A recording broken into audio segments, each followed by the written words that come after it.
guys, welcome back to another video here on the Dave Goodger FM channel. It's time for another Barcelona rebuild video. So it's time we're going through the months of September, October and November and seeing how we've been getting on in trying to rebuild the financial cesspit that is FC Barcelona. So let's just jump straight into the action and see how we've been getting on. And we're going to jump straight into this here. We are doing okay. By no means perfect. Perfect, we'd be top of the league. We're not. We are in second place, 2 points behind Sevilla. But the main thing is we are 1 point ahead of Real Madrid. That's the most important part. As I said, we are 15 games in now. We've played 9. We've won 9, drawn 5, lost just the 1 game in the league. Quite happy with that. Positive goal difference of 18. We scored 30 in those 15 games. Again, quite good, quite good. So let's just have a quick look at the games that we have had so far. Last time out we played the first 3 games of the season, 3 draws, but unbeaten start. That's all well and good. Moving into September, we had league games against Cadiz, Espanyol, Real Madrid and Real Sociedad, with 2 Champions League games against Milan and Lille in there. The month started really well. We played Cadiz, we won 4-1, a regulation win. It was, we thoroughly deserved it, totally dominated it. They had more possession, but we did far more with ours. 19 shots, 8 on target, 4 goals, pass completion 90%. We were dominant. Took the lead early doors, an own goal just before half time. They scored just after half time, but then we ran away with it. So that was nice. Couple of bit of issues. Busquets is the holding midfielder, not quite pulling his weight there. But there we go. After that, it was the first game in the group stages of the Champions League. We were at home to Milan. So we were, like I said, we were the home side here. We were dominant. The result shows that. But it wasn't a smash and grab with it. In the 5th minute, Memphis Depay throwing it over, De Jong knocking it down, and Ansu Fati on the right wing there hit it first time. We got a deflection, sure. Just after half time, PK nets it from the spot, and then with 20 to play, Luke De Jong rises at the back post and smashes a header off the crossbar. And that's all she wrote. They had one not chalked off for offside in the 91st minute, but more possession, more chances on target. We deserved the win completely. Once again though, Sergio Busquets not quite up to scratch. Frenkie de Jong as well had quite a poor game on this one, but I think he was outnumbered more than anything else there. So that was a good start, an absolutely cracking start to the Champions League campaign. We then had Espanyol where we won 1-0, and which takes us to the Real Madrid game at home. Biggest rivals, one of 2 games where the only one really we ought to be winning. Now this one is a game where we had to change our mentality on the fly. On the 19th minute, a long ball over the top from the right back to Karim Benzema, slots it home to give them the lead. And then barely 2 minutes later, Modric to Asensio and all the way over to Vinicius Jr. at the far post, who got himself free.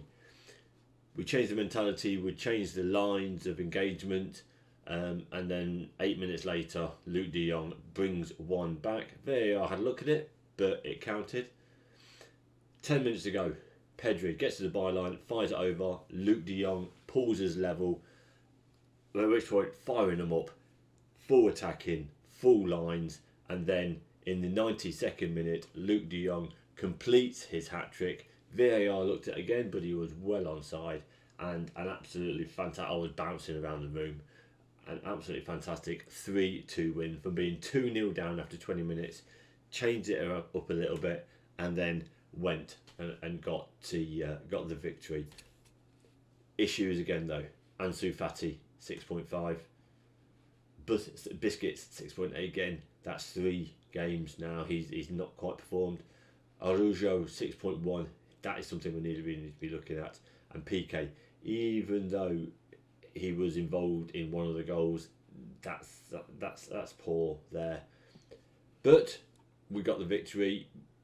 didn't quite play our best all the way across the park, but we got the victory that was needed. Then we followed that up with a lovely a 0-0 draw against Real Sociedad. I think we used up all our excitement in one game with the Real Madrid one, and then finished the month of September with a 2-1 win against Lille. Gave us 2 out of 2 in the Champions League. Going into October, we started that with a loss. The first loss of the season. It was a 1-0 loss to Valencia. Now this is one where we got what we deserved, really. Sure, we had more chances than them. 10 chances, just a 1 on target. And that shows the ratings of these front four that we have here. Depay on the left, Fati on the right, 6.5, 6.4.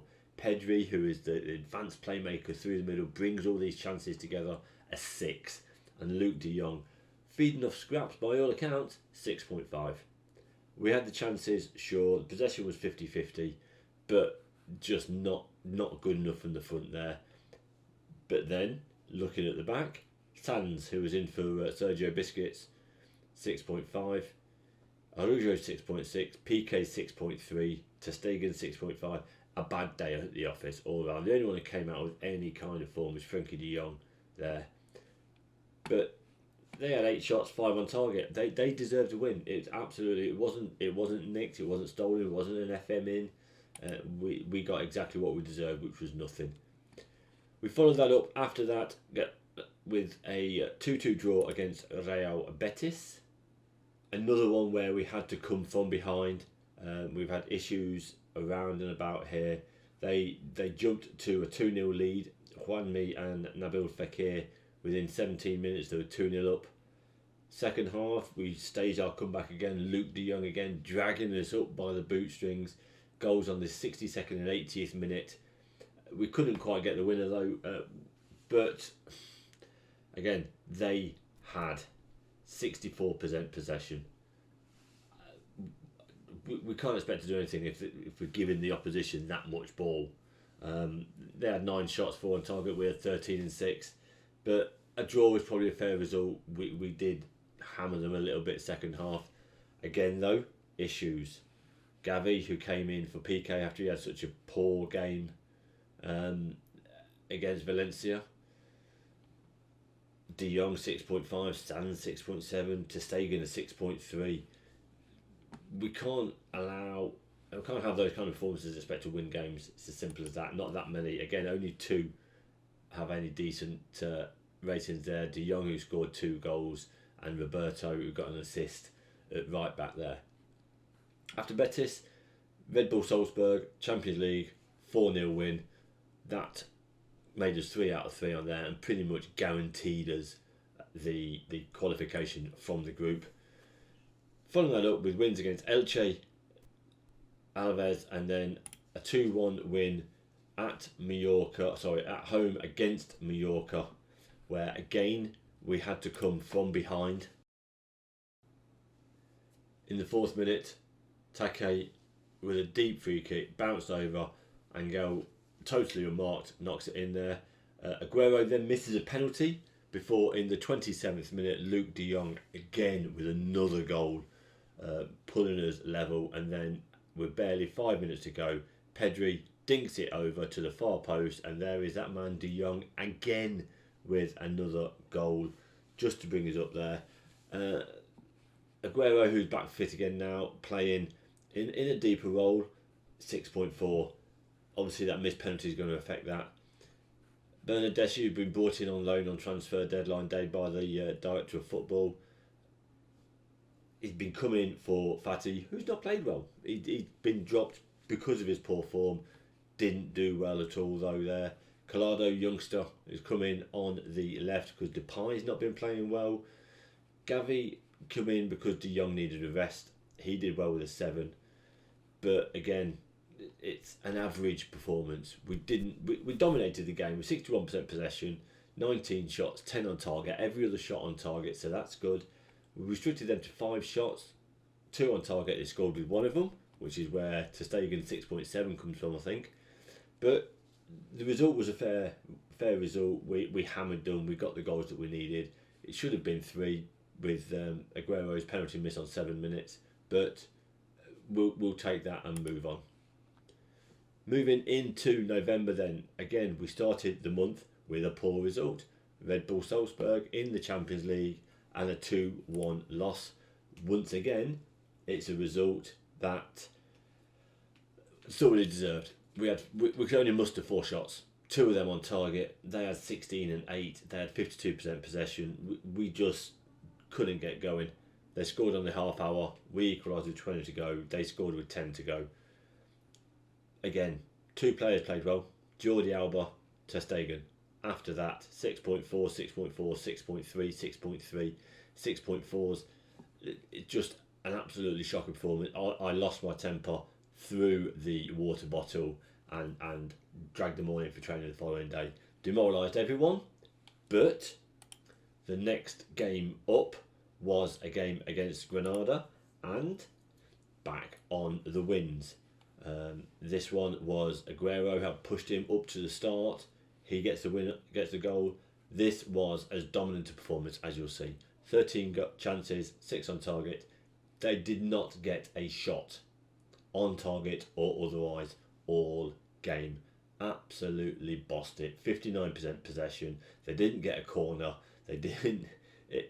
We just absolutely smashed them, steamrolled them, and as comfortable a win as you are likely to see.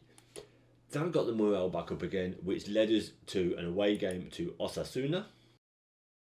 And this is another one where the blood's up, everyone's going, racing hard. 4th minute, Collado fires across and Bernardeschi gets his first goal for the club. Just gone the half hour, Alba swinging it over and Bernardeschi with a header from the corner of the 6 to make it his second goal for the club. And then just before the hour mark, Bernardeschi again completes his hat-trick. We weren't finished though. 72nd minute, Bernardeschi turns provider. Pedri with a shot, plays a 1-2 off the post and pokes it into the empty goal. And then with 5 to play, swinging it over, Bernardeschi knocks it down and Pedri gets his second. 3 for Bernardeschi, 2 assists and 2 for Pedri.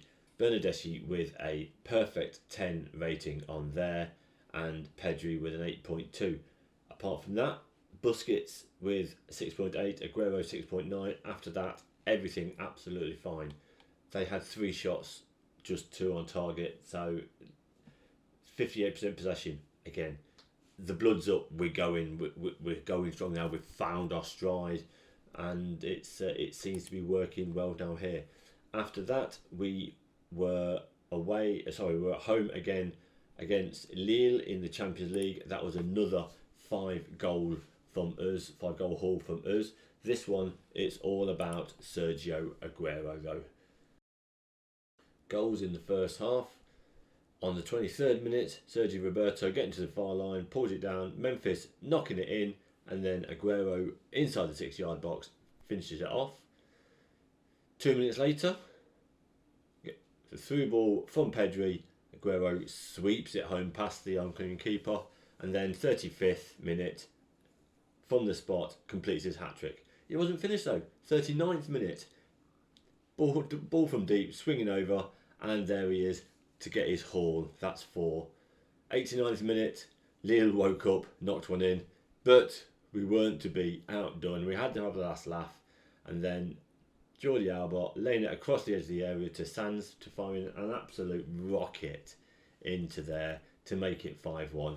Again, Sergio Aguero, that's a hat-trick. First goal was on 23 minutes. His 4th was on 39 minutes. 16 minutes, 4 goals. An average of 9.9 though. Not the perfect 10. He didn't get an assist for the 5th. But that had us absolutely guaranteed qualification as top of the group from the Champions League. That's nice. Going into our last game against Milan coming up next month. And then we finished the month off in November against Getafe, and it was another haul from us. 4 goals from us. Aguero had a poor game, 6.5 there, but Bernardeschi gets 1, and then in the second half, after Aguero had come off, De Jong on 58th and 93rd minute. I've got the wrong De Jong then. Luke De Jong on 58 Gavi on 73rd for his first goal of the club, and then Frenkie de Jong finishes it off for the 4th goal in the 93rd minute. Like I said, we've been going very, very well. Apart from that one against Valencia, we are undefeated.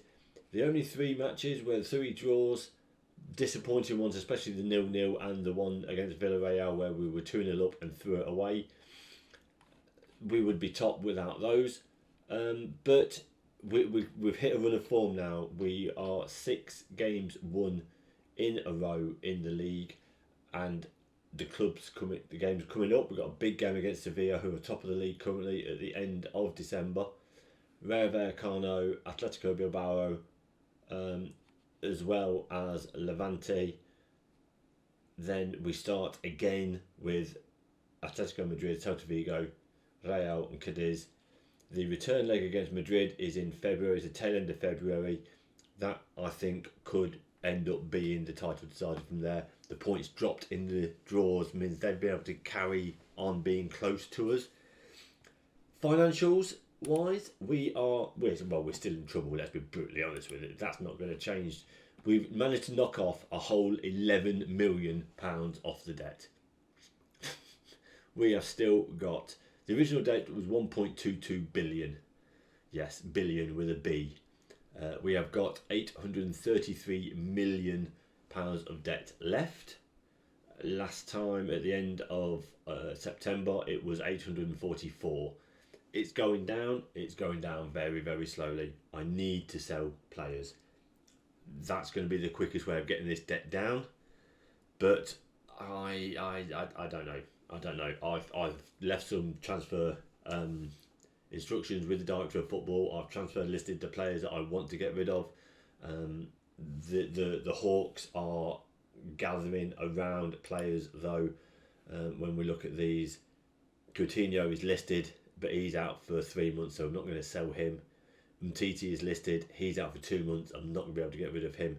These are guys on big money, £375,000 and £275,000 a week each. Sergio Busquets is listed purely simply because he's not signing a new contract at the minute. The director of football has been unable to get him signed on a new contract, so he's on the list. He is wanted. Liverpool, Man City, Man U all want him.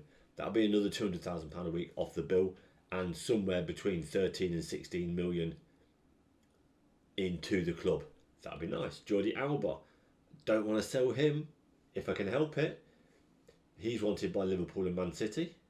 Frenkie de Jong, definitely don't want to sell him. He has been really good when he's fit and ready to go, but he's wanted by Man U. But that'll be 165 grand, and it will be somewhere around about the £85 million we'll get for him. Sergio Roberto has come in. He wasn't my first choice right back, but he's playing there on form now.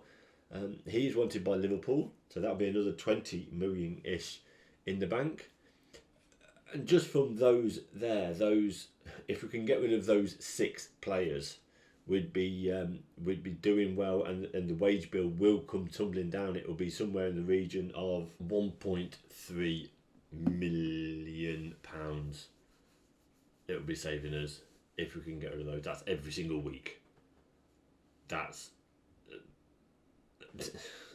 it's just staggering amounts of money that we're paying. I don't want to sell 3 of those at least. Sergio Roberto, we've got replacements. Sergio Roberto can go. Frenkie and Jordi Alba, I don't particularly want to sell. That said, Jordi Alba's 32. I've got a replacement left back who can play there. So if he goes, it's not a massive problem. He is getting on in age, so that might be the one that I'm not too bothered about. Frenkie de Jong, I do not want to sell at all. 24 years old, he's heading into his prime, and he is absolutely fantastic. But needs must. It's not up to me. It is up to the director of football. We'll see.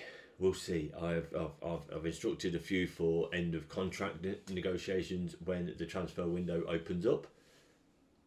We'll see. We're going to call it a day here, and the next video we'll play obviously December, We'll play November, December, and we'll play January and come back when we've had the end of the January transfer window, and we'll see what kind of shape we're looking in then. As always, guys, thanks for watching. Please hit the like button, hit that notification button so you know when the videos are dropping. It's either going to be this, the Barcelona rebuild, or we have an English trophy hunter save where we're trying to win every domestic trophy in the English game. So far it's going okay. We're one season down and one trophy down as well. Hopefully we can get this lot done in this lifetime of the game. Join me over on Twitch as well, where I've currently got a South American journeyman. I started in Uruguay. I moved over to Chile now. We're just about to start season 8 on there. We survived relegation on the last day of the season, last time out. So I'm hoping for a bit of a better season next time round. But it'd be great if you come and join me there. Give us a little follow on there, and we'll see where we go. I've been me. You've been great. And I'll see you in the next video. Thanks for watching.